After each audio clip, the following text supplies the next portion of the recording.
Hello and welcome. On this week's edition of the program, a gully capable of swallowing a house in one fell swoop could be one of the scariest sights as we follow through to a gully erosion that is eating up road infrastructure and houses in some communities in Idiato South local government area of Imo State.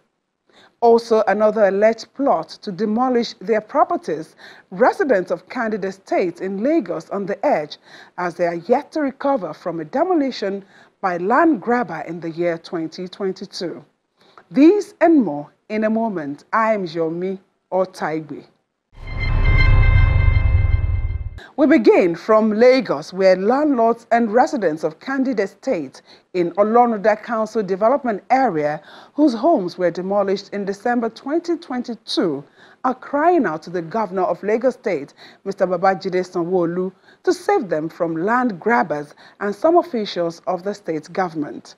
This renewed call was made following another suspected attempt to carry out more demolition and the alleged delay in the hearing of the case at the court. Margaret Akpan was 65 years old when her house was demolished by suspected land grabbers in December 2022. She had lost her husband to heart failure days after the event. Her house were among other properties including schools, business centers and churches pulled down in Candid Estate, a residential community in Olonuda Local Council Development Area of Lagos State. An eyewitness captured one of the moment houses were being demolished.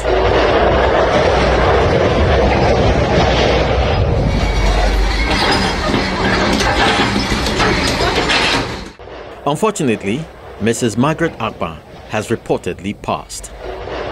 The demolition was allegedly carried out by thugs led by the Landed Property Special Operations Team under the Lagos State Building Control Agency between the 7th and the 9th of December 2022, barely 24 hours after notice.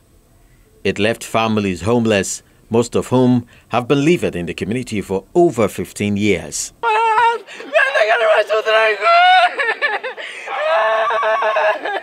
don't know how to start life again. I didn't go to me. I don't know how to go. I don't know how to get my children go. Now we die. So they come break them. They go carry my children go. No school again. No feeding. No housing. No outside. This is our kitchen. See our kitchen now.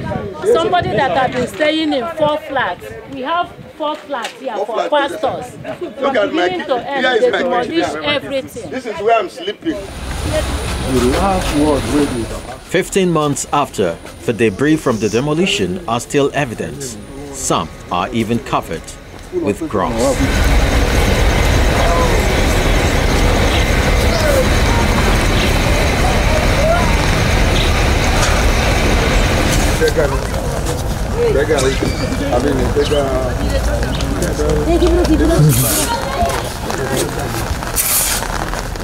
My name is Mrs. Jacinta Godson. My husband died as a result of demolishing his house. That day, he begged the man called Gaba, say, please don't destroy my house. He said, if you beg me and I set caterpillar on your house, and that's what the man did, and then went. As a result of that, my husband died. The demolition was on December, and he died next year, October. He didn't reach a year. Hey, the man said, no way, he never built house for village, and this is the only achievement he has achieved for his life. Therefore, anytime he died, nobody should carry him across this estate, talk less of going to Delta State, that they must bury him here. And when their family came and asked me, I said, this is what he has said. Everybody that came here that day was crying. Hey, the man said you should not carry him, bury him in his own place, the place he bought and built a house. That's why he was buried there. How have you been coping since your husband's passage? Now, God has been sustaining me. That is it. I'm lonely. living is in the house. If not that this man came to tell me what is going on, I didn't know, because he's the one that doing it. Yesterday I didn't eat because there's no gas. If the man is alive, he must buy gas, provide gas for me. Yesterday it was gas I drank. That's how I'm coping.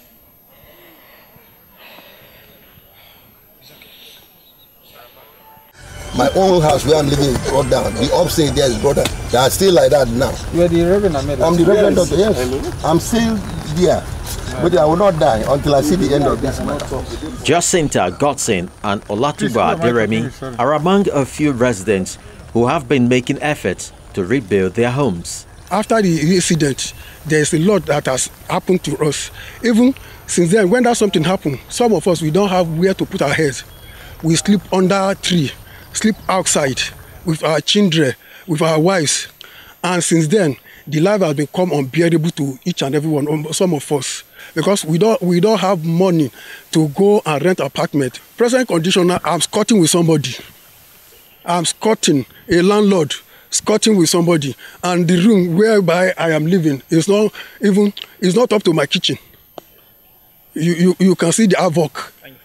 And with my family, the rebuilding, it is the help of some of my brothers and sisters that is helping me. The little they gave to me, that is what I'm putting into this now. A bag of cement now is 9,000 naira. Formerly it was 15,000 naira. So the life is so hard. It's so hard for me. I pray that God should come to my aid, because something else. Something has entered into my marrow. I don't know. Whenever I sleep in the night, I won't be able to sleep, because thinking. I'm praying that I should not develop BP, whereby it will result to other things, because a lot of people are gone as a result of this thing. Even majority of the landlords, like the house over here now, their wife and their husband, they have gone. The children, they are an orphan now. Because of this, they develop BP and die as a result of the evil that the people have caused us in this place. And that house over there at the extreme end also, the owner is dead. The one after that place, that one is in hospital, paralyzed, because of this issue of land issue. They have to rebuild, because one, the government denied that they didn't come here. So we felt we are dealing with land grabbers, but time shall tell, because they paste their letters, and yet these are still their write-ups here on the world. So based on that, we have to encourage them. Some of them, you can see what they built. They'll just put small block, use canopy to cover on top, because nowhere to sleep. Sometimes we have to do some palliative for the residents here, few of us, just to make them keep living. So we have appealed to the government to try and send some palliative to people here. Some of them, they are trying to have stopped school, no school again. As you know, most of them are retirees. Most of them, they have served the nation for 35 years and they are retired. Even these policemen, so they are retired. For him to build again becomes a problem. So we are still appealing to the government. They should try and see to our cry and help some people who are still in need. See my duplex, see there. Oh, this madam. It has not been easy for me and my family. A year and 6 months now. They came and demolished everywhere. This is my accommodation. This is Pastor's lodge. This is my own lodge. This is the other place where the whole family stay. Everything was demolished. They said I should bring 4.5 million. I don't have such a money. I said, is it from the Bible? I will pick it. They demolished the church, the upstairs, everything. They brought everything down. So where are you picking up right now? It's under this bacha. We are staying under this zinc. Which is also served as church auditorium. We still use it as church auditorium. There's nothing we can do. Members, many of them have run away.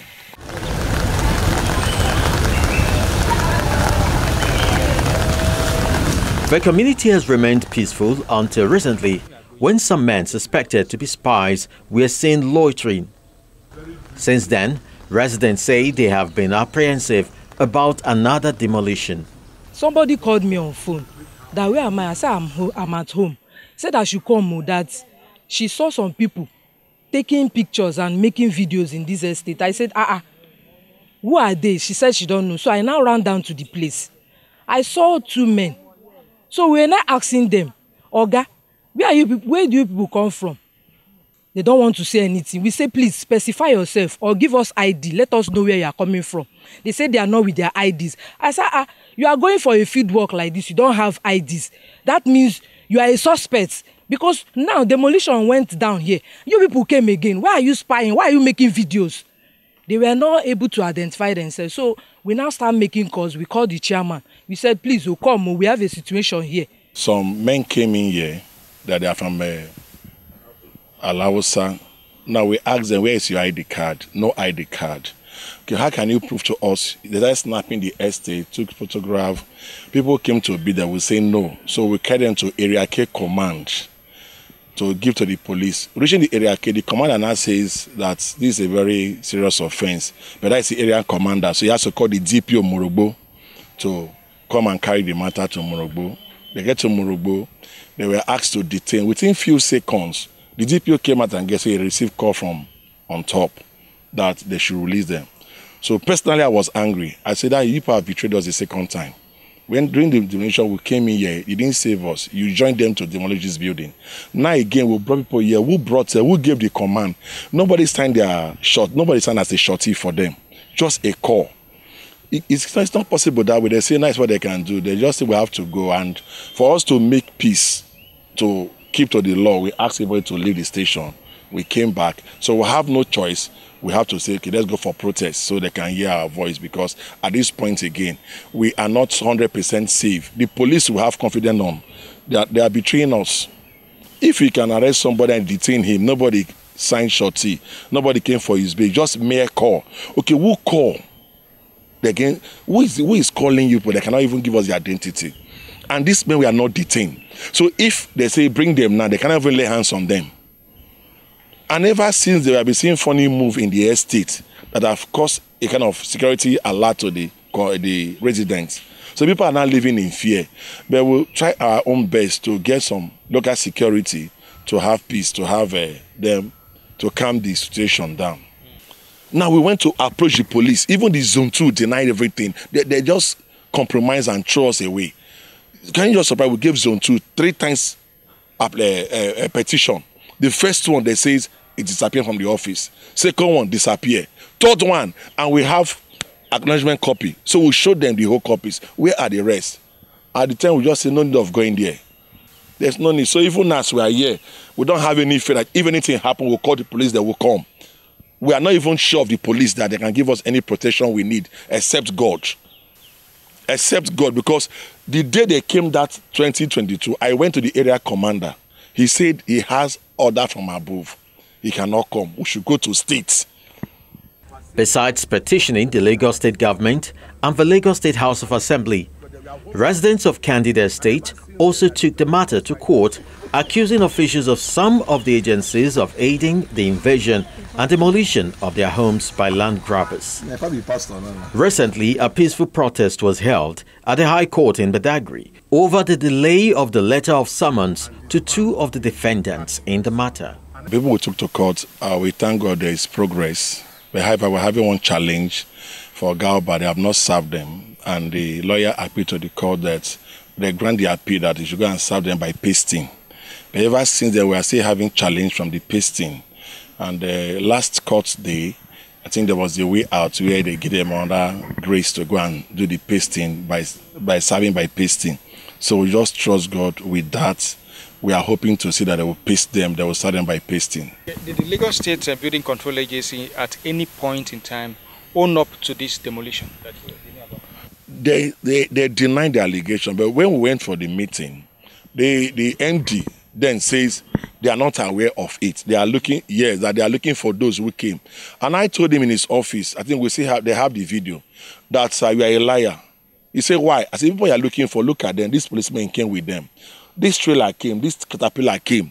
These are the people that came to demolish. So what are you looking for?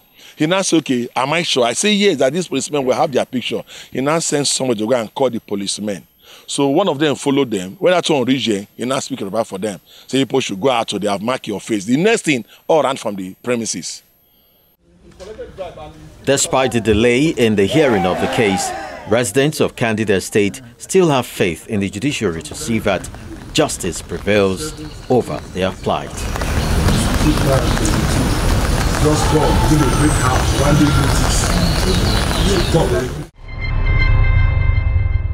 Welcome back. Residents of Umuchima, Ngbe, and Ogbako community in Idiato South local government area of Imo State are still faced with an existential threat posed by increasing gullies and landslide ravaging their communities, especially the total collapse of a federal road that links Imo and Anambra states.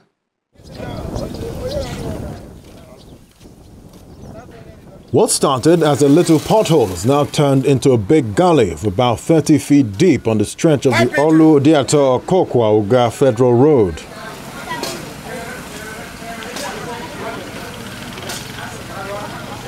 The dual-carriage federal highway was once a major access road linking Imo to Anambra, Ebonyi, Enugu, and other states in the south-south.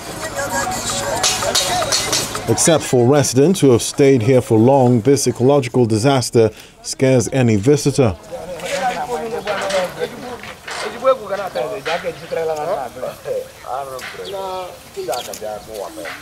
Sometime in 2019, the thing started as a pothole down there before the stream, before the river there, and it was neglected by the government, and it started coming out the road. 2020, 2021, the thing continued, and government was using one part of the road then, and it came and cut the whole road, and they stopped using this place. Lives and properties have gone down due to the gully, which expands at the slightest rainfall. The local economy and livelihoods are largely affected.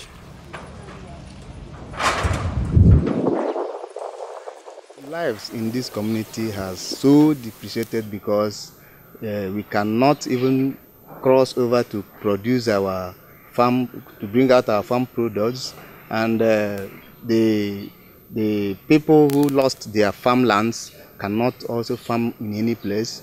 Many people have lost their buildings and they have no other place to stay. They are now hanging with neighbors and friends. So it has solely affected the lives of our community members. In fact, I'm one of the house owners. This is my house here.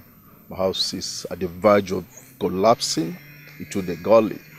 And one of my uncles, the retired judge, his own had collapsed, but he's now squatting in another place, another village outside our home state. And in fact, most of us are afraid whenever it rains. There's this serious trauma in our minds if it starts raining, because the next moment you hear booms, that is collapsing of the gully or any of the buildings that are still standing.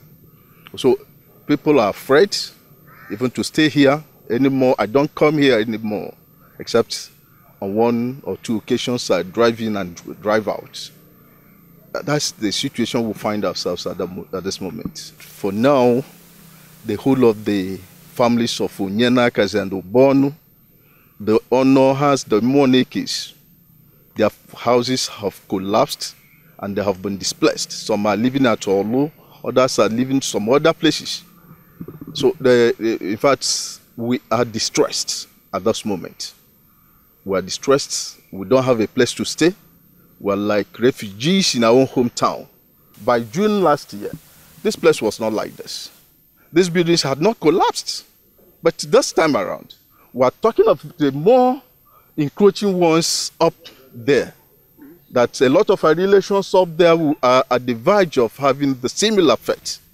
And that's our shame, our worry.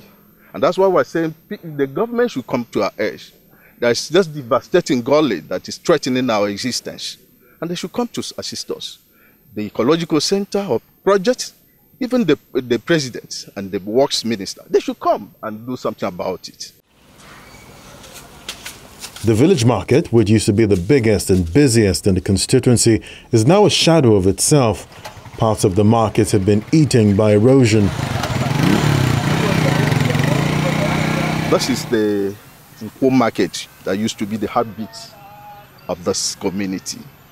used to be the place where villagers trudge on a daily basis, every market day, to sell their farm wares. And for people from all over Idato, North, Idato, South, even Onisha, Anambra and all the rest, they come here to trade. The farmers bring their farm produce and sell at a very cheap prices. And that's why people come here to buy things. But this time around, you can see the markets. Nothing is remaining in those markets except the shackles and the remnants of those buildings. So there's nothing remaining. The police station that you are seeing here now, as in its own shadow as well, used to be a busy place where people go to buy fuel. But now we cannot. We go to other areas to buy fuel to serve the community. And nobody's doing anything. There's nothing like business. If you look at this market now, the market is, serving the entire Olu zone, but they cannot come here again because there's no road to access the market again. Even the people that are living here, it is very difficult for them to, move out of this place. And if you manage to move out, you will stay there because you will come back again.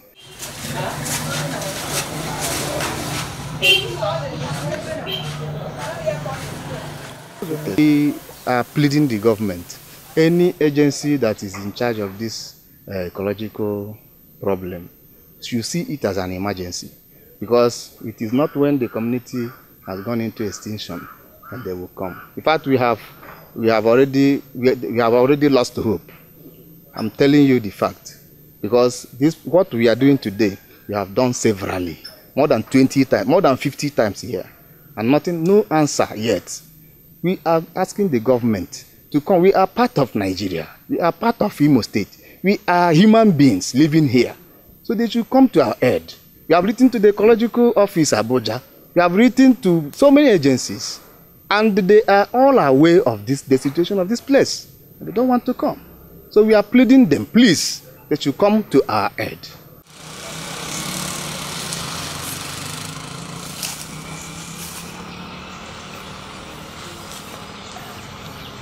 However, it seems the long suffering will soon be over as the Federal Roads Maintenance Agency discloses that it's in process to commence intervention works on the failed road. The calls from the people of Idato, I think it's valid, and I will tell you that initially when the problem started, the agency intervened by constructing a relief culvert to check the volume of water that was coming from where, because he initially started from a collapsed drain location.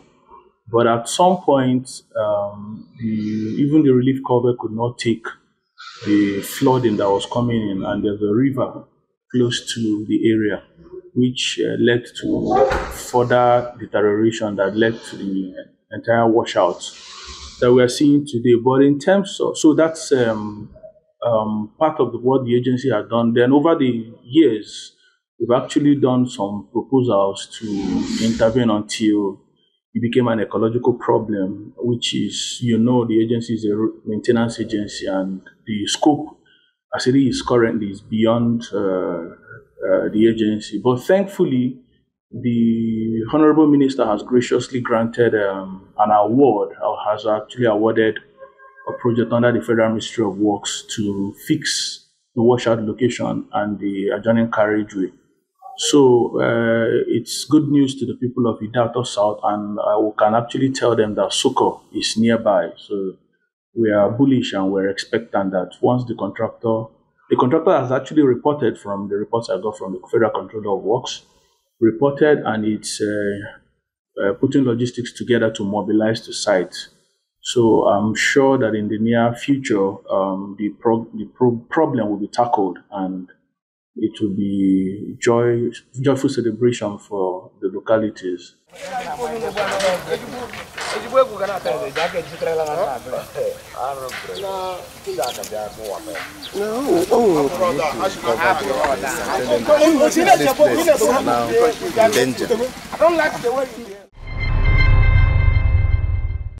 Eyewitness Report gives you the opportunity to be a change agent in your community with your pictures and videos.